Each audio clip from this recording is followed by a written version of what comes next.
Anama qurban, sən döşəmə pulu bişirin. Ne pişirəsən mama? Döşəmə pulu. Döşəmə pulu. Döşəmə pulu. Rəhmətli atam nə deyirdi ana? Deyirdi, əgər mama, qağaş, döşəmə plov pişirməyə başlayırsa, istəyirsə, deməli aləmi vurub bir-birinə. Nə var onu danış. Bir də otur mama, otur.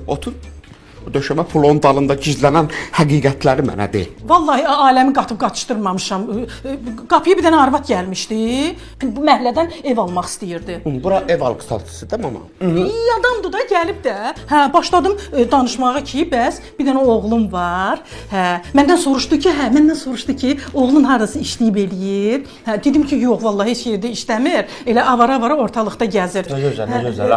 Dedim bəlkə bir işlər tapar da sənin üçün. Hə, sonra dedim ki, Sim adında bir qızla tanış olub, onunla evlənmək istəyir. Hə, yaxşı pulu var. Hə, sonra dedi ki, Elad adında bir dənə pul buraxan tapdı özü üçün. Adı ilə. Hə, də indi söhbətdir də eləyirik. Dəqiq olsun da. Heç də oradan-buradan uzun sözün qısası. Sənin bütün qrexlərimi açıb tökdüm ortalığa. Vəssalam.